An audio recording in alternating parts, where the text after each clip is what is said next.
Go. Hey, what's up, guys? This is Justin from Justice League Swag, bringing you my fourth Night of the Apocalypse build for Thanatos. I did Kratos already, so this is a follow-up of my more aggressive build. And pardon my voice, I'm sick. I'm always sick, though. So, starting off, of course, the buddy is Thanatos. Why? Because he becomes a 5/4/5 monster when you have another Black Knight on the field. So essentially, he's a 4 critter. 2 of these guys on the field and a weapon or 2 crit monster, and that's game. Here's my size 0 lineup. Countdown of Distant Days. My center is open almost the entire game, so I run one of this guy. And that's it for my size 0s. Size 1 lineup.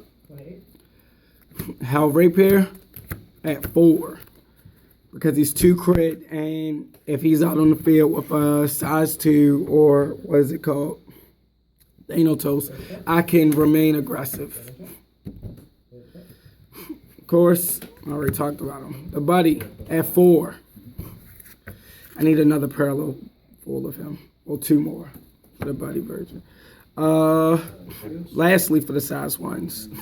The third Night of the Apocalypse. Why? Because he enables me to retain my aggressiveness with his Spectral Strike ability if I have another Dark Knight on the field. Need another parallel full of that as well. Size 2 lineup. 2 Kratos. I love using different art. I'll be running both SP once I get the other one in the mail from Jonathan Menham. Ideally, play Kratos on the side in this build, and he can pick off size 3s and lower from the side.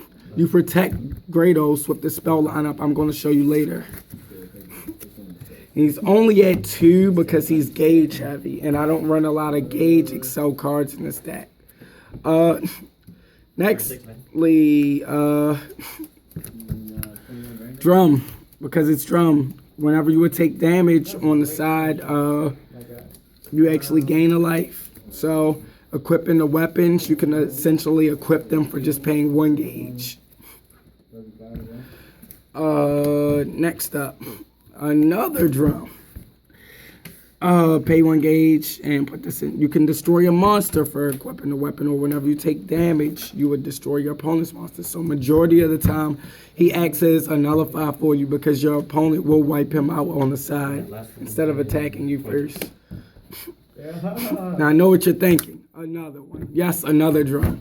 This Drum is 2 gauge and he redirects attacks to himself by paying 1 life. In Darkness Dragon World, especially this build, he's absolutely broken because you can play this guy, attack with all of your stuff, go to your opponent's turn, they attack him. You play Dark Fog. His ability is in the counter. Next, you can pay 1 life to redirect the attack to him, and he still retains Soul Guard because he can't be destroyed for the turn because of Dark Fog. Yes, I am in the habit of making Darkness Dragon World decks broken. And lastly, for the monster lineup, Baybard 2. Because it's gauge heavy, I only run 2. You could also try siding them up for other decks like Hero World that are item reliant. I choose 3. I choose on the 4th path. My weapon lineup. In the stride effect, I choose another 3. Retire another 3. That turn your card into a Steel Fist. I want to maintain damage and aggression. So I run 4 of this and 4 Blood Drain Sword. Why? Because this deals a damage and it can shadow dive, so center-based decks aren't as much as a hassle. But it's only 1 crit. Ideally, I want to deal more damage. And then I would side these out for 2 more of these against a center-based deck. Just side them all out and then put in other monsters if you wish. Now, of course, Dark Fog. All of my monsters go to the left or right. They can't be destroyed for the turn. They can be bounced, but I don't care because I still maintain advantage. It's a center, open center deck. So 4 Black Dragon Shield. For monster protection. Only 2 Bloody Dance, because a lot of the guys have low defenses, and ideally it's like best on Kratos, and a lot of my size 2s aren't even deep monsters, so only 2.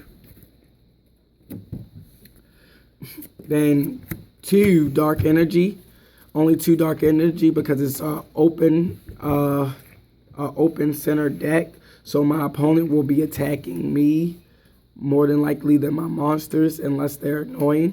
And then if you ever have to play a monster in the center, Dark Energy on anything with Soul Guard is broken. That's 4 Midnight Shadow. I wish we would have got these in parallel full. More than likely, because my opponents may be running into Black Dragon Shields, they're not going to link attack me. With this, I can protect my monsters, or I can protect myself. So I'm running Midnight Shield instead of Apocalypse Shield, because Apocalypse Shield is a gauge. Even though it would help out Kratos, I'm only running 2 Kratos, so I don't need Apocalypse Shield. Oh, Black Knights need more spell support so bad. Of course, 2 Abyss Symphony. I don't want my life to drop fast. So only 2. Pay a gauge, draw 2. 3 Death Grip. So my opponents can't outrush me. I run in at 3. If I don't need them, again, you could just side them out. Also, to keep up with my aggressiveness and clear walls, 200 Demon Sorcery Soul Drain. So I could destroy the biggest monster on that side of the field and gain life, which helps me maintain an open center play style with that good old life gain. And finally, 1 Black Revenger. Why? Because it can get back any size 2 or size 1 from my drop zone. So that includes all of the drums that I'm running or anything that I decide to toss in the future. In the short run, this deck is pretty good. It's really solid competitively, but Black Knights need more support. So I don't know if these guys will be taking a regional or anything soon, but it is a really good deck. If you have any comments or suggestions that you think I should try, please mention them in the comments below. Other than that, like and subscribe.